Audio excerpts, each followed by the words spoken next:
Halo guys, Assalamualaikum warahmatullahi wabarakatuh. Perkenalkan, saya Nurul Kurnia. Pada kesempatan kali ini, saya akan menjelaskan mengenai manajemen risiko bisnis dan strategis dalam mata kuliah manajemen risiko. Mari kita bahas bersama-sama. Jadi di sini manajemen risiko adalah pendekatan sistematis untuk mengidentifikasi, mengevaluasi, dan mengelola risiko yang mungkin timbul dalam suatu aktivitas, proyek, atau kegiatan. Tujuan utama dari manajemen risiko adalah untuk mengurangi kemungkinan dampak negatif dari risiko tersebut atau bahkan menghilangkan risiko tersebut sepenuhnya.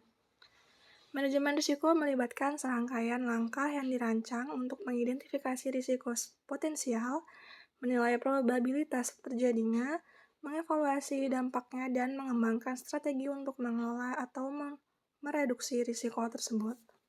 Selanjutnya, sektor usaha dan bisnis risiko. Yang pertama, semua usaha memiliki kekhasan risiko biaya masing-masing. Lalu kunci kesuksesan menghadapi risiko adalah adanya pengendalian dan sikap kehati-hatian dalam berusaha. Lalu ketika sebuah usaha baru dimulai, pengusaha disarankan untuk memiliki referensi dan pengalaman sebanyak mungkin.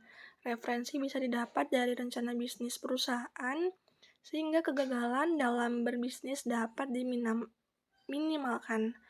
Aspek anggaran, prediksi penjualan dan keuntungan, prediksi masa penurunan penjualan, penciptaan produk baru, biaya gaji karyawan, dan keputusan investasi merupakan hal-hal yang perlu dirumuskan secara matang sebelum sebuah usaha dimulai.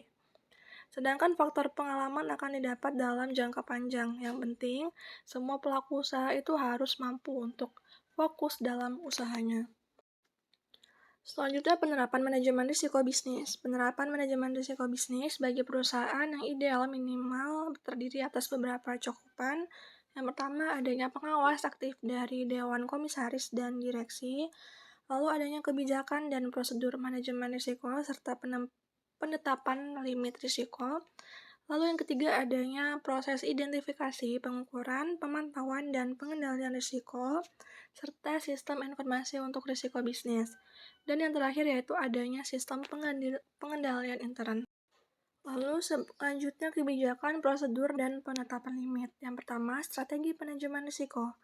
Dalam menyusun rencana bisnis, perusahaan wajib memahami kondisi lingkungan bisnis, ekonomi, dan industri di mana perusahaan beroperasi, termasuk bagaimana dampak perusahaan lingkungan terhadap bisnis, produk, teknologi, dan jaringan kantor perusahaan. Lalu yang kedua yaitu kebijakan dan prosedur. Perusahaan harus memiliki kebijakan dan prosedur untuk menyusun dan menyetujui perencana bisnis. Kecukupan prosedur untuk dapat mengidentifikasi dan merespon perubahan lingkungan bisnis juga diperlukan. Selain itu, perusahaan harus memiliki prosedur untuk mengukur kemajuan yang dicapai dari realisasi rencana bisnis dan kinerja sesuai jadwal yang ditentukan.